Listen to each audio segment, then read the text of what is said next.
نہیں ہے کہ شاید ہیں خیالات کی دنیا میں کچھ بھی کہہ جاتے ہیں، اس کا حقیقت سے کوئی تعلق نہیں ہے۔ تو جادوگر کا الزام لگایا گیا تاکہ معاشرے کا ایک بہت بڑا توقع جو توہمات کا شکار رہتا ہے وہ جادو کا لفظ سن کے ہی ڈر جائے گا، ان کے قریب نہیں جائے گا۔ یا پاگل کا الزام لگایا گیا کہ پاگل کہہ دیں گے تو کوئی ان کے قریب نہیں جائیں گے، ان کے باتوں پر دھیان نہ دیں گے۔ لیکن بہرحال تمام ان کی سازشیں ناکام نہیں۔ الزامات کے باوجود بھی لوگ جو پیغمبر کی دعوت کو سنتے تھے اور دعوت کو قبول کر کے مسلمان ہو رہے تھے، آخر میں انہوں نے یہ پیشکش رکھی کہ کچھ ان کو دے دلا کر کے معاملہ تمام کر دیا جائے۔ چنانچہ جناب ابو طالب کے پاس آئے اور آنے کے بعد کہنے لگے کہ تمہارے بھتیجے کو کیا چاہیے؟ اگر اس کو دولت چاہیے جتنا پیسہ مانگے ہم پیسہ دینے کو تیار ہیں، اگر حکومت چاہیے اپنی سرداری ہم دینے کو تیار ہیں، خوبصورت سے خوبصورت عورت ان کو ہم دینے کو تیار ہیں۔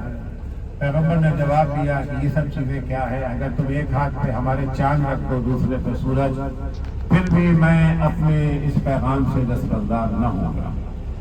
جب ہر طرف سے وہ لوگ مایوس ہو گئے تو آخر میں چراغ نبوت کو بجھانے کا انہوں نے فیصلہ کیا اور یہ طے پایا کہ رات میں حملہ کر کے پیغمبر کو ان کے بستر پر انہیں شہید کر دیا جائے گا۔ ان کی شہادت کے بعد اسلام کی شمع گل ہو جائے گی۔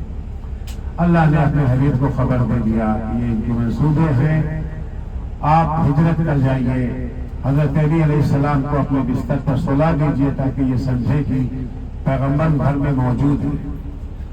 چنانچہ مولا کائنات حضور کے بستر پہ سو گئے۔ دو وجہوں سے حضور نے مولا علی کو اپنے ہمراہ نہیں دیا۔ ایک سبب تو یہ تھا کہ لوگوں کی امانتیں آپ کے پاس رکھی ہوئی تھی، ان امانتوں کو لوگوں کو لوٹانا تھا، اس کے لیے اس نے یہ کی پیغمبر کا بستر اگر خالی ہوگا تو وہ سمجھ جائیں گے کہ پیغمبر مکہ چھوڑ کے جا رہے ہیں، زیادہ پیغمبر کے بستر پہ کوئی موجود رہے تاکہ انہیں یہ یقین ہو کہ پیغمبر اپنے گھر میں موجود ہے۔ بہرحال رات بھر یہ لوگ اپنے گھر کو پیغمبر کے گھر کو گھیرے رہے اور حضور اسی وقت رات میں بستر چھوڑ کر کے مولا کو بستر پہ سلا کر کے مکے سے باہر نکلے۔ مکے سے تھوڑے ہی دور گئے تھے کہ ایک غار ہے ابھی جہاں آپ جائیں گے پہاڑی پر، جس کا نام غار ثور ہے۔ پیغمبر اس غار میں جا کر کے چھپ گئے کیونکہ رات میں آگے کا سفر کرنا ممکن نہیں تھا اور پکڑے جانے کا خطرہ بھی موجود تھا۔ پیغمبر جا کر کے غار میں چھپ گئے۔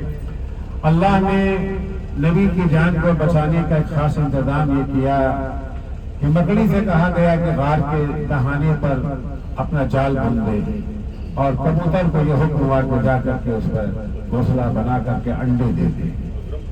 جب حضور اکرم کہ گھر پہ حملہ ہوا اور وہاں دیکھا کہ پیغمبر نہیں ہے بلکہ مولا علی بستر پر محتمام ہیں، تو وہ حضور کی جستجو میں نکلے۔ وہ افراد جو نقش قدم کو پہچانتے تھے، جو نقش قدم کو ڈھونڈ ڈھونڈ کر کے انسان کا سراغ لگا لیتے تھے، ان کو بھی ساتھ لیا گیا۔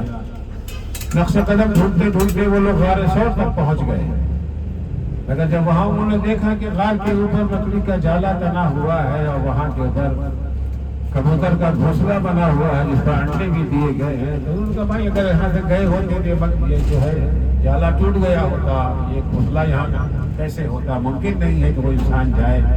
لہٰذا انہوں نے غار کے اندر جانے کی زحمت نہیں کی اور وہ وہاں سے واپس لوٹ گئے۔ اس طرح سے پیغمبر کی جان محفوظ رہی۔ تو جس غار میں پیغمبر نے رات گزاری تھی، پناہ دیا تھا، اسی غار کو دیکھنے کے لیے ہم لوگ فی الحال جا رہے ہیں۔